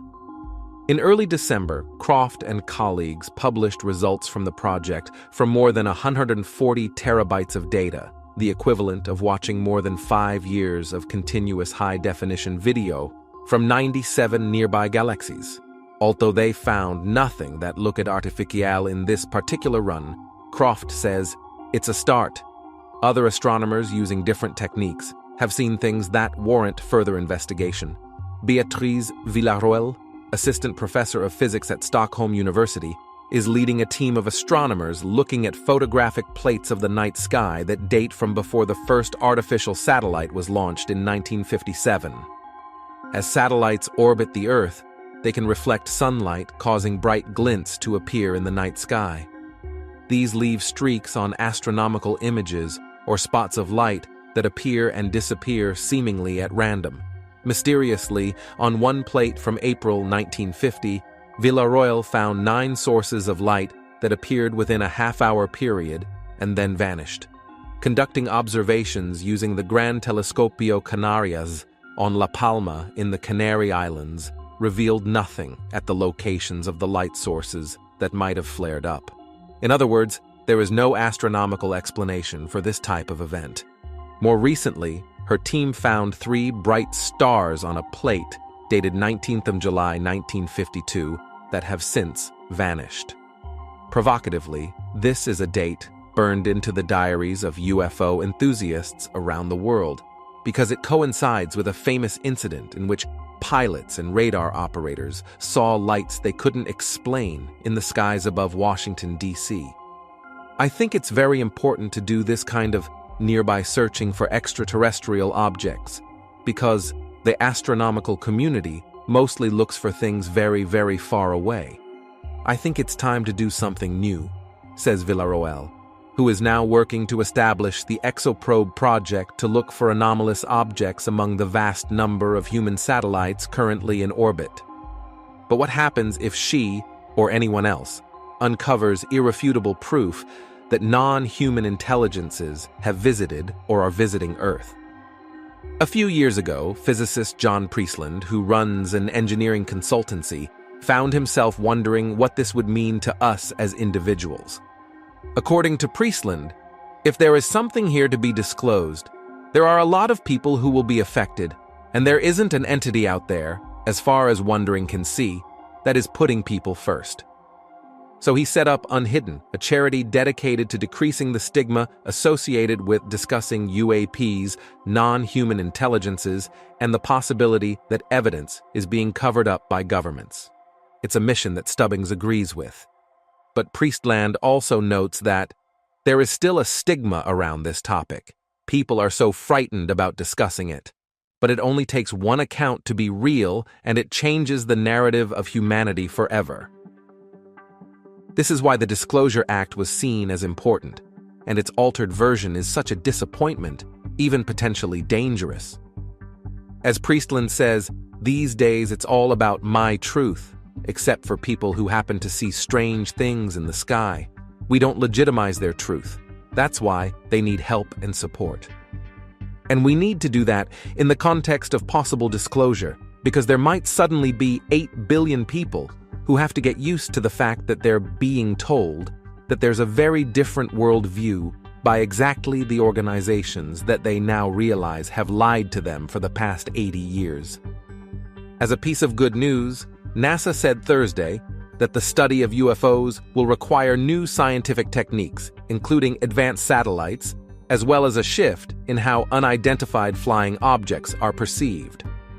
The space agency released the findings after a year-long study into UFOs.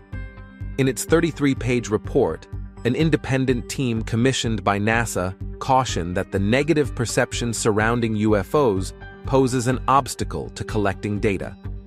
But officials said NASA's involvement should help reduce the stigma around what it calls UAPs, or unidentified anomalous phenomena. As NASA Administrator Bill Nelson stated, "We want to shift the conversation about UAPs from sensationalism to science." The agency promised an open and transparent approach. That's all the information that we have for you today. Don't forget to give us a thumbs up if you enjoyed today's episode, subscribe if you haven't already, and hit the bell so you never miss out on future episodes. And be sure to also tell us what you think about today's content. Everyone's support motivates us to continue delivering quality content and to always improve. As always, thanks for watching, and we will see you next time. Remote, wild, frigid, and vast, Antarctica, also known as the White Continent, is one of the most sensational and unique ecosystems on Earth. Beneath the ice and snow, Antarctica hides the enigmatic remnants of ancient civilizations, their awe-inspiring architectural marvels, and the mysteries that continue to puzzle archaeologists and historians. And in a world-shattering revelation, a former naval officer and a journalist have shared shocking stories on how they discovered an entrance to a secret alien base containing UFOs in Antarctica. This groundbreaking revelation promises to rewrite history as we know it and unlocks a treasure trove of mysteries frozen in time. But how did this secret alien base? How did the nation's leaders try to hide it from the whole world? What would happen if we actually found extraterrestrial life on Earth? Join us on a journey to unlock the mysteries that these ancient structures conceal, where the realms of history and wonder merge, and the past reveals its hidden treasures.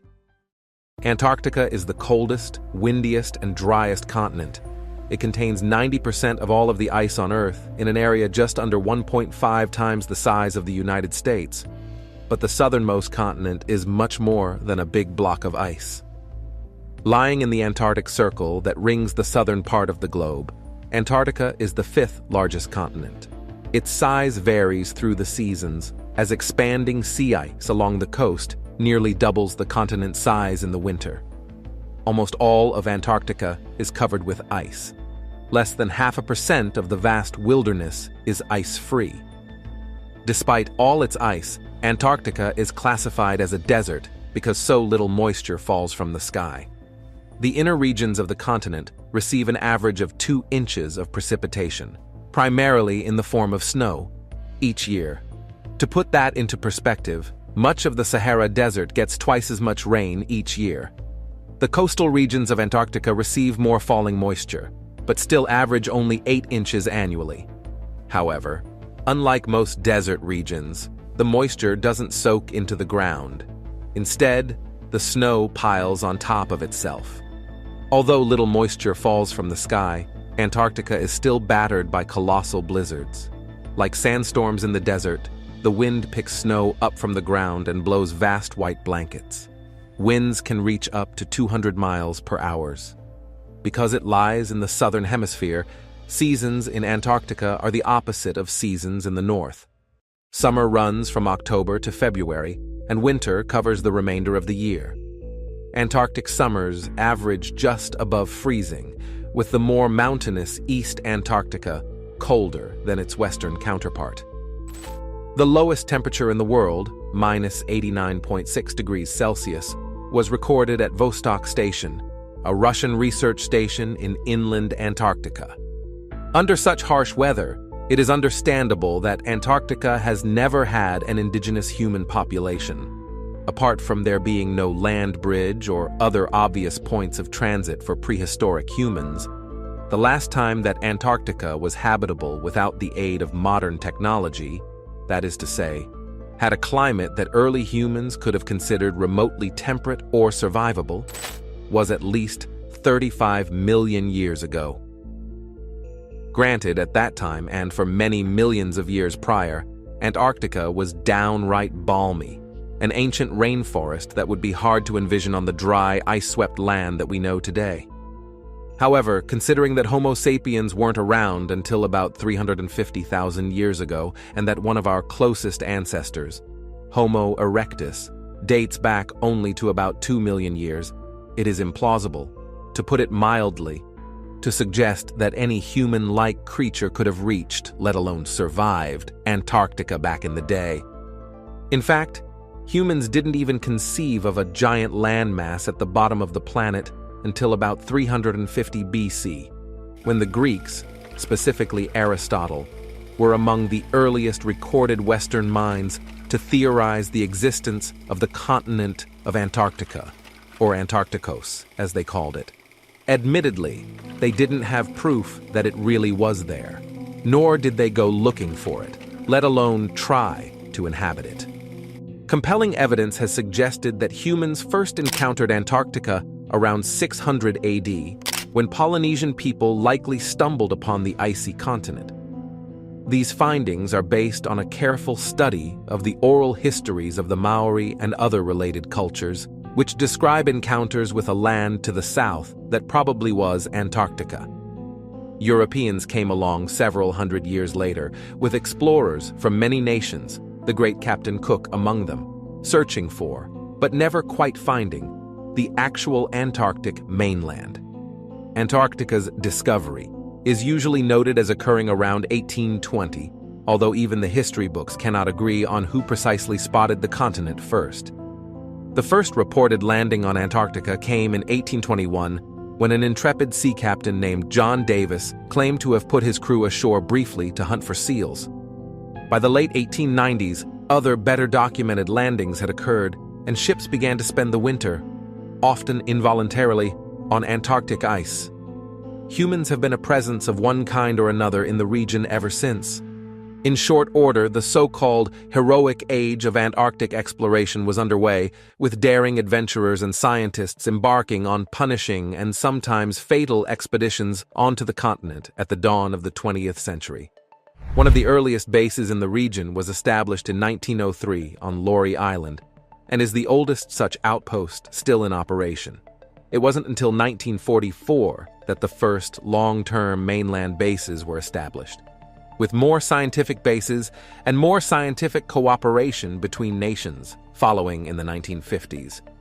In the decades since, scientists have discovered amazing things on and below the Antarctic ice. More than 45,000 meteorites, including rocks that came from the moon and even Mars, secret ecosystems teeming with unexpected creatures, stunningly durable plant life that can live beneath the ice with almost no light, and much more. This includes archaeological endeavors. Entire books have been written on Antarctic archaeology, mainly in pursuit of the study and conservation of late 19th and 20th century artifacts from the heroic age. Such research includes the study and preservation of early sealing and whaling stations, huts established in support of Robert Falcon Scott's multiple and ultimately ill-fated expeditions to penetrate to the center of Antarctica, the last resting place of the Endurance, the famous ship lost during the 1914-15 expedition of Sir Ernest Shackleton, and even the exploration of mid-century ghost stations long abandoned by earlier researchers and explorers. With such a rich history, this vast, icy expanse has captivated the imaginations of explorers, scientists, and conspiracy theorists alike, offering a canvas for some of the most intriguing and unexplained mysteries of our time. This isolation has spurred countless theories about what lies beneath the surface, from ancient artifacts of lost civilizations to evidence of alien visitation and hidden military installations.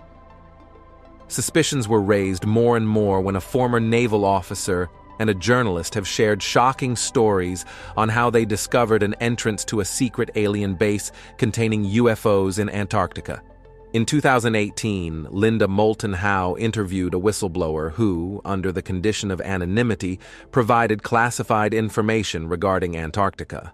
The source, a retired Navy SEAL identified as Spartan 1, shared details of an ancient structure he claims to have visited during his time at the South Pole. The retired Navy SEAL said, At that time, his rank was First Lieutenant Commander, Naval Special Operations. He and his team were inbound the southeast coast of Antarctica we were dispatched for. Unofficially, was a research reconnaissance mission. Officially, it was to find a certain individual, obtaining any information, and bring it back. But when he and his team reached their destination, they encountered a large octagonal structure protruding from the ice. Cautiously, they proceeded to enter it. According to Spartan 1, at the very top of the first structure they entered, almost 18 feet poked from the ice, with the rest hidden beneath. Each door was consistent, ranging from 18 feet thick to around 30 feet. Surprisingly, despite their thickness and weight, these doors could be opened with minimal effort, a single finger push, and they would open without any resistance. Facing an outside temperature of at least 40 degrees below zero, stepping inside revealed a stark contrast. The interior maintained an ambient temperature of 68 to 72 degrees.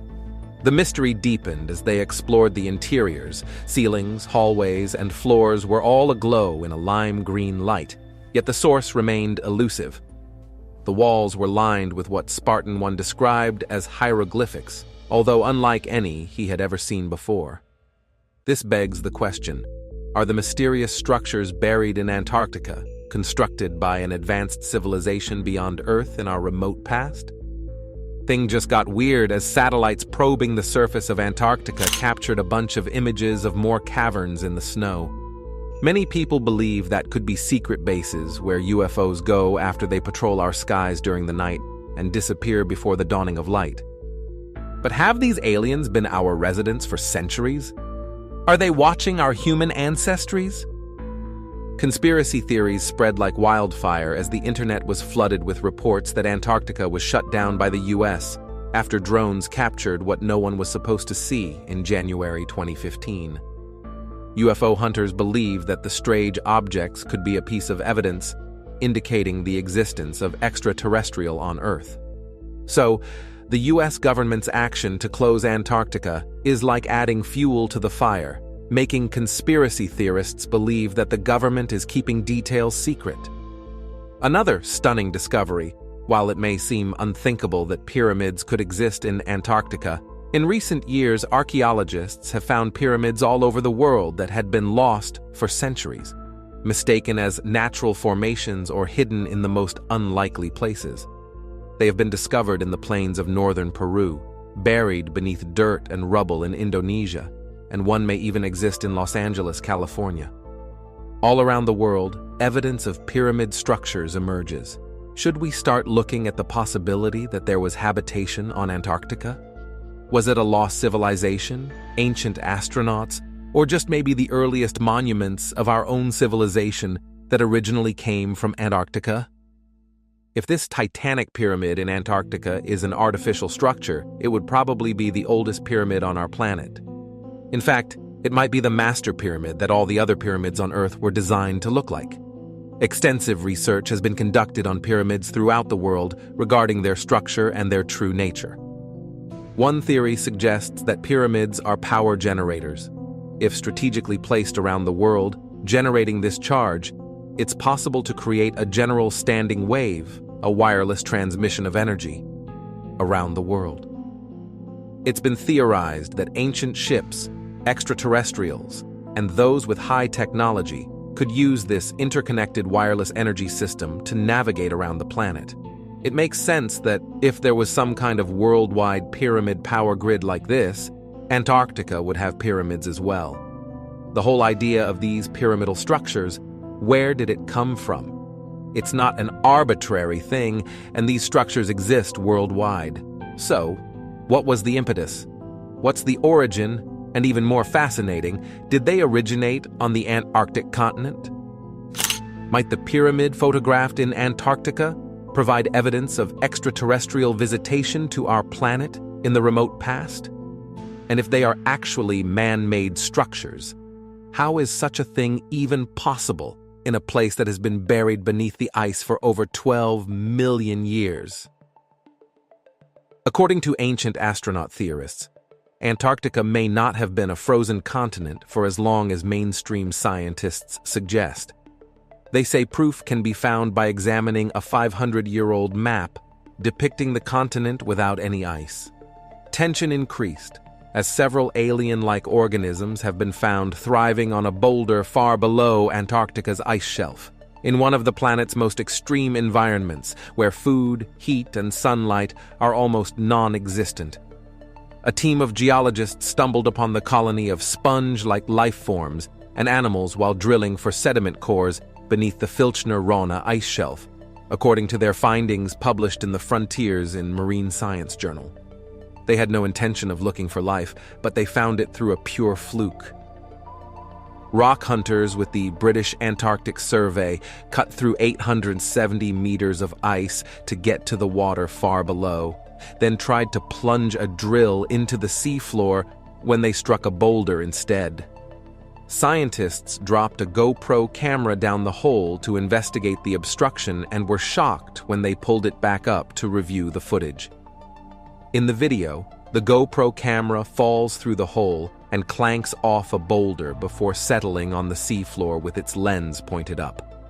The camera is tilted enough to reveal several moss-like organisms and tiny animals growing under the rock, including some with long stalks that wave in the blackness below the ice. Researchers counted 16 sponges and at least 22 unidentified animals on the rock. The scientists were stunned to find anything alive in the extreme environment below the ice shelf, where conditions are even more unforgiving than in the pitch-black depths of oceans in warmer parts of the world.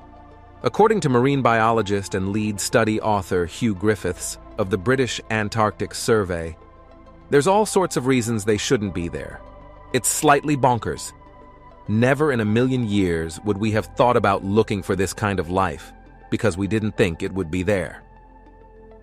Deep ocean creatures survive by feeding on each other, on swirling plankton or on dead plants and animals that fall down from the more well-lit layers of the water column. However, conditions are much more bleak under the ice shelf, where there are few life forms to deliver scavenger meals to the layers below. Nevertheless, the life forms on the rock somehow manage to survive with over 1 kilometer of ice and nearly empty water overhead. The nearest open water is 260 kilometers away, although food would have had to come from an even greater distance based on the direction of underwater currents.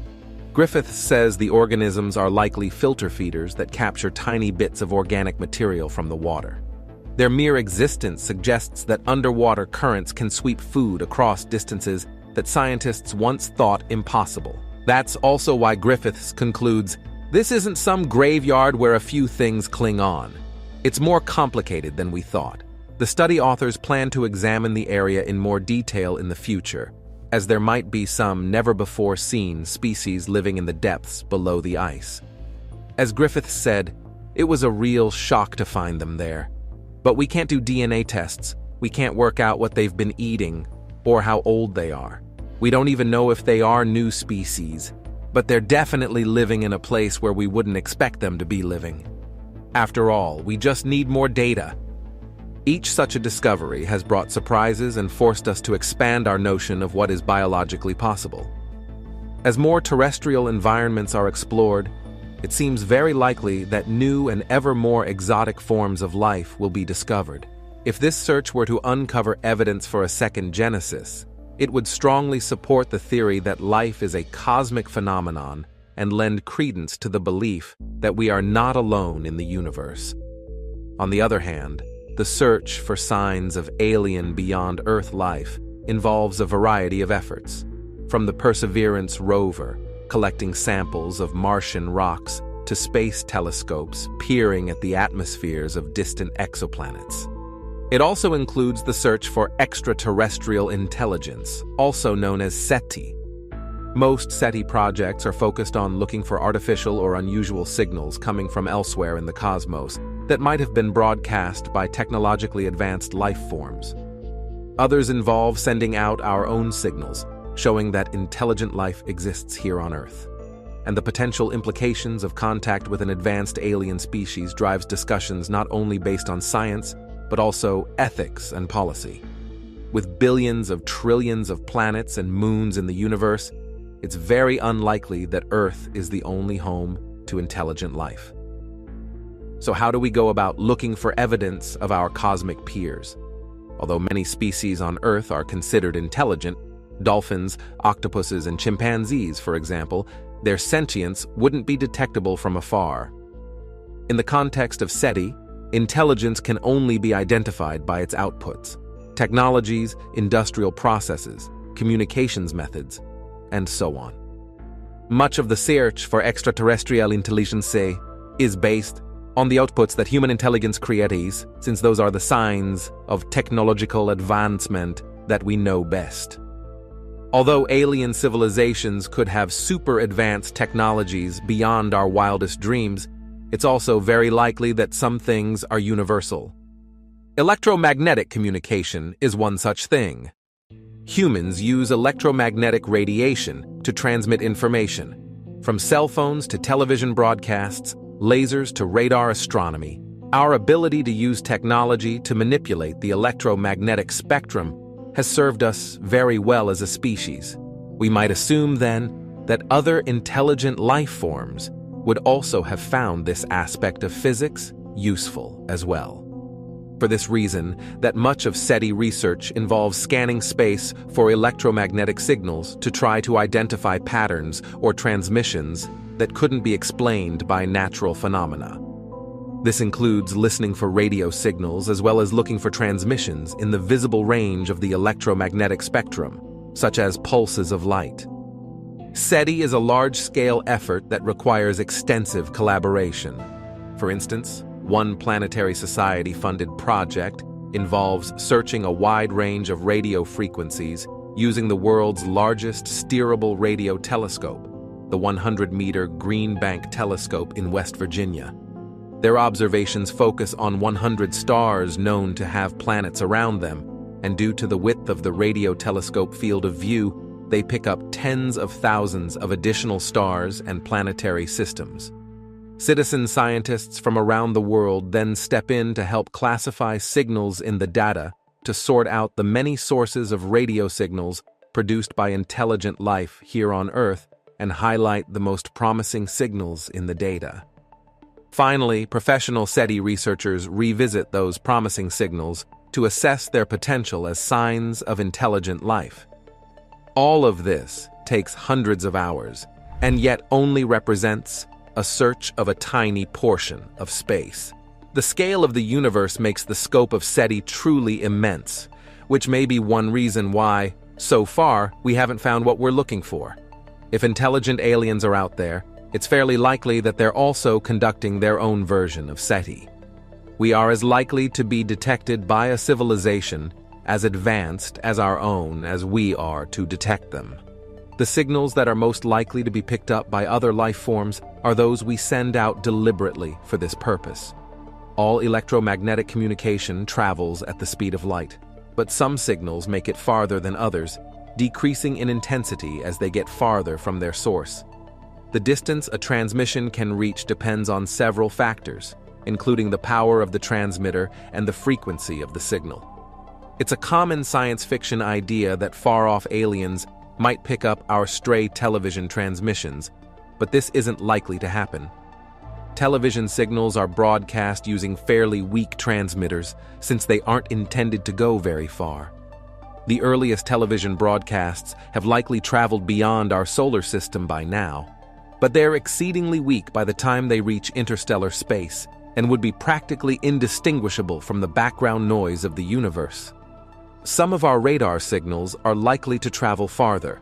Missile detection radar uses very strong transmitters, as do planetary radar systems like the now-defunct Arecibo Observatory, which used to use radar to detect near-Earth asteroids and other distant objects.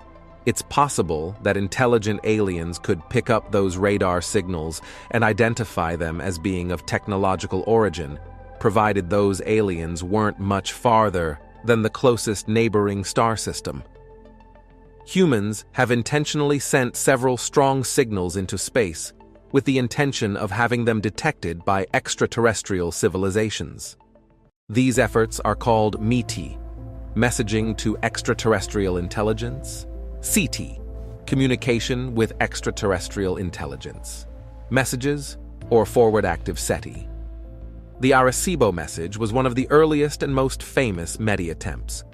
A message was transmitted in 1974 from the Arecibo Observatory in Puerto Rico toward the M13 star cluster, including a binary encoded image that conveyed basic information about Earth and humanity.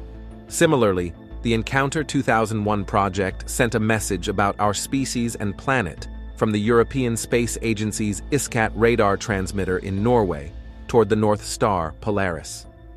The message also included a specific set of messages and images from teenagers from around the world. The Cosmic Call project sent 2 messages, one in 1999 and one in 2003, to nearby star systems using the RT-70 radio telescope in Ukraine. These messages included mathematical and scientific content, as well as artistic elements.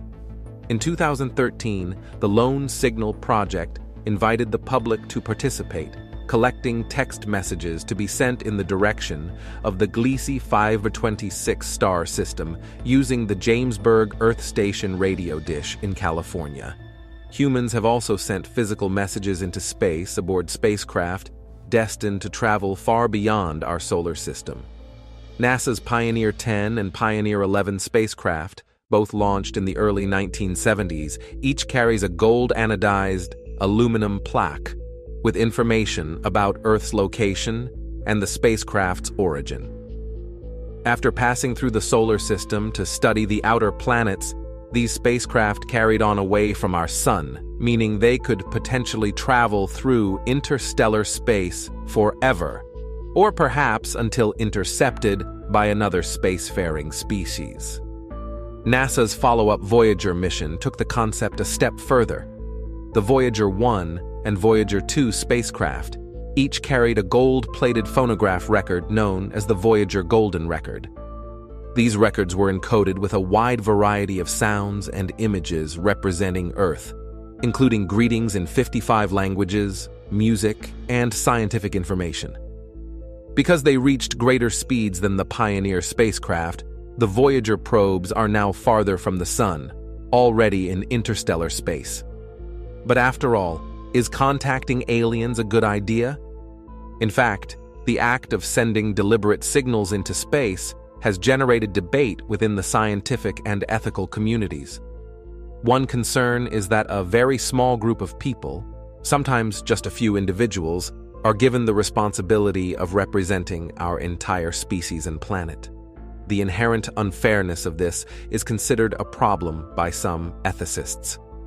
Another issue with METI is that we cannot possibly know the nature or intentions of an alien species that might find our signals.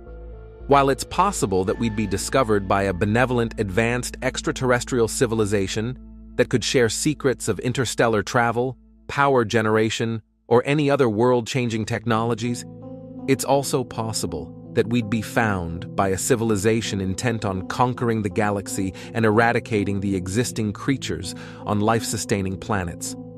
Because we can't know the outcome of successful contact with intelligent extraterrestrial beings, some scientists are against METI, and there are space policy experts who have suggested that investing money and effort into METI efforts is unwise.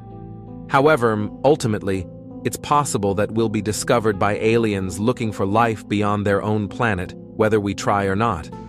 The possibility of life's existence elsewhere in the universe is one of the fundamental and unanswered mysteries about our reality, and it may not be up to us whether we solve that mystery. So let's say it actually happens.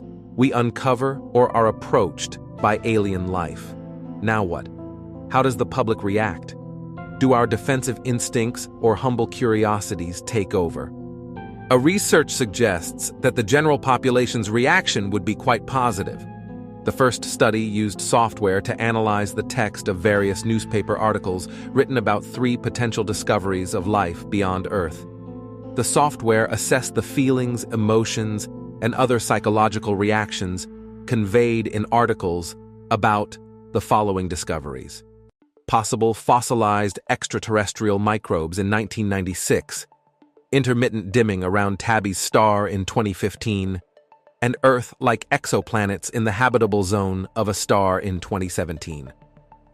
The study found that the language used in these articles was overwhelmingly positive. In a second study, the researchers asked over 500 participants to write down how they think they, as well as the rest of the world, would react to a confirmed case of extraterrestrial microbial life. It found that the emotions used to describe both their own and the population's hypothetical reactions were substantially more positive than negative. A third study gathered 500 additional participants and divided them into two groups. Each group was asked to write down their reaction to an article in the New York Times about a previous scientific discovery.